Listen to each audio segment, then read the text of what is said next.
What's up, y'all? This is episode 11, week 10, franchise play Dynasty. Coming off a big win over number 21 Notre Dame, this time taking on Bowling Green. But of course, first let's talk about recruiting. Vernon Boyd chasing him still. Bryson Hughes, we're up to number 2 on his list. Still fighting with Ohio State, but we had a real good week with him, as you can see there. Andrew Harwell was second, trying to pull him away from Michigan. Had a pretty solid week with him as well, especially coming off the big win. I'm assuming, we got some favorable responses from recruits. That was pretty much our biggest win of the season, I'd say. Brandon McDonald, not too much headway made with him, though. Whatever, Brandon. Go where you want to go. We're in a tough situation. Don't have a lot to really throw at him, so. Then Jared Taylor, the third-rated athlete, just kind of really starting to get into the whole mix with him anyway. So we're going to see what happens with him. It's time for him to do his actual visit. So we're setting up the stuff that we're going to address when he comes to campus. Now, James Clark, they labeled him a bust, but I don't know. I'm not completely, and I think I can make something out of it. So, but he's not interested in coming to play for us. Well, maybe I should just forget about it, but I don't know. Jacob Roberson, we're scouting as well, trying to get him in. We're at, what is this?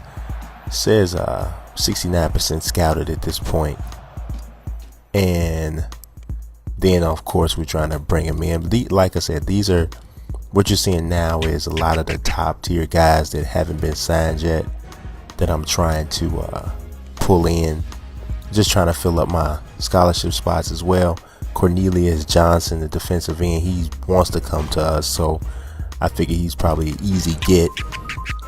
So I don't want to get stuck holding like 9 or 10 scholarships because I was only targeting 5-star guys and wasn't able to pull them all in, and I had to kind of fill up the rest of the squad with walk-ons. We're trying to build something at franchise play you. That's not the way to do it. Vernon Henderson scouting. He's up to like 63% scouting.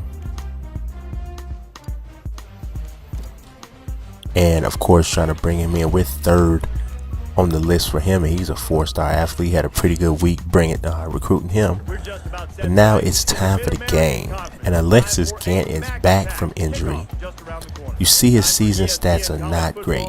5 touchdowns, 9 picks. I was really, really right on the edge of putting in Lorenzo Finley, but I didn't want to take Gant's spot because of injury.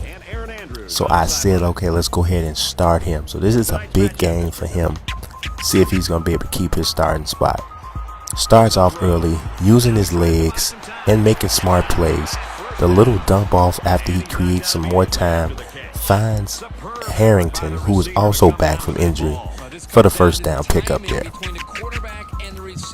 He's definitely faster than Finley, but I think Finley is much more accurate. So I don't know. It depends on which one I need. Gant dropping back again, looking, rolling out again. This time I'm going to run with Gant with the first down scramble. And so far so good, but we are still early on, but so far so good, making good decisions. Down inside the 5-yard line, the handoff to Jelani Weatherford, touchdown. Now Harrington is back, but he had run a couple times, so Weatherford came in. The defense was playing well again. Another sack. Benson forces a fumble. Van just misses recovering it inside the 10. But nonetheless, the defense is playing well again. Played well against Miami of Ohio in the loss. Played well against Notre Dame last week. Gant again back looking, scrambles again. Rolling out right. He's going to run with it. Breaks a tackle. Gets the first down. Beautiful play. Sets up a long field goal. This one's deep. And Page didn't make it. No good on that one. Stays 7-0. But as I said, the defense is still playing good. Gives us the ball right back. Beautiful pass to Morgan. And our wide receivers are playing, really stepping up. Seems like a different one steps up every week. Had some injuries all over the offense, and they are really stepping up. Gant looking to dump off to Morgan again. 2 straight passes to him. Talk about stepping up. You got Morgan, Martinez, Rose, Hicks, and the tight ends have played well. On defense again, after we couldn't get anything on that drive, but still stuffing them. Bowling Green has to be happy that they're still in this game. We are the favorites. The end of the first half, Harrington bounces it to the outside. He got a block. The 30, 25, 20, down at about the 17-yard line after a big-time run, setting up a score here. 1:05 remaining in the second quarter. And franchise play, we're much better when this guy's on the field. He does it all. 3rd and 24. Long conversion. Gant rolling to his right. Looking, fires in between 2 guys. Gets the tight end Olsen for the catch inside the 5. That was a huge play. Harrington skipping, dashing into the end zone for the touchdown. That 3rd and 24 was a huge play. If you ask me, I think it was probably the biggest play of the game. Gave us a 14-0 lead going into the half. Humongous play. Nice pass by Gant. Generally, he hasn't been all that accurate, but he had a very good first half. Going into the second half, you see the game track basically shows how much pressure both quarterbacks have been under. Both quarterbacks have been hit pretty good, but we have come out on top thus far. Brown hands the ball off to Samuel. This was a 3rd down conversion, and the defense, franchise play defense, is still balling out of control. Third quarter, 4 minutes remaining. Look at Harrington, bursted up the middle. He was 1 broken tackle away from taking that to the house. He's having a great game, having a good year. If it wasn't for injury, I think he might be like in the top 2 or 3 in the nation in rushing, but he's been down a couple times. Gant drops back, looking over the middle. Gallagher, new name every time almost. 8 of 11 for 106 yards for Gant.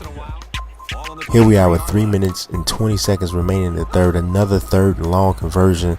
Play fake, rollout, pass to Olsen inside the 5.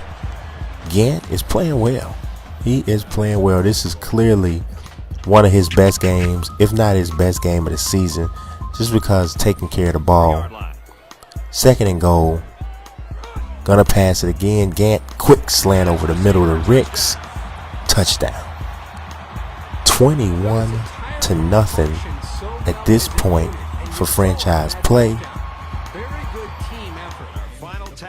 And that pretty much wraps it up. Took this one 21-7. Bowling Green got a late touchdown.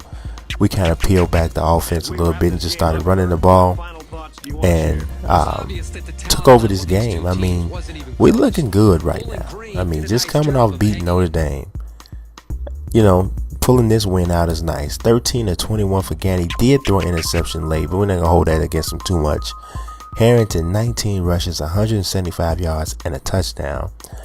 Big time game for him. I don't think he gets enough credit. He got hurt again, but it wasn't anything major. Olsen had 4 catches for 61 yards.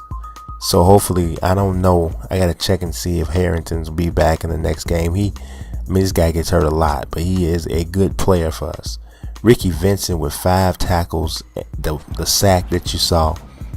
Moving on, we got Northern Illinois next. But one thing that really is a benchmark for franchise play this time is the fact that for the first time ever, we didn't get ranked. We did not get ranked. But for the first time ever, we actually receive votes in the poll. This is a crazy top 2 potential national championship, Georgia and Georgia Tech. Boy, the state of Georgia would go crazy if that really happened. But as you see as I scroll down here, the top 25, we're not in it, but 92 votes in the coaches poll. So we are moving up. We continue. Now, I don't know how Notre Dame got more votes than us, but we continue this way, we're going to take care of it. We're in third place in the MAC East with we're tied for second place with Miami University. If we had to beat them, we wouldn't be in that situation. You see the stats, you see Gant very modest, but Harrington 910 yards on the ground, 14th in the nation, even though he's missed all that time. We don't have any wide receiver that's really standing out at all, because nobody pretty much gets more than 3 or 4 catches. That's a reflection of the fact that Gant just has very modest statistics. Tackles, Wade has 28. That's not super high on the list. And sacks wise though, Van has 6.5 sacks, makes him 11th, and Weatherspoon has 5 interceptions. Next up is Northern Illinois. Y'all check that out. It's a big game in the MAC for us. Subscribe, follow, peace.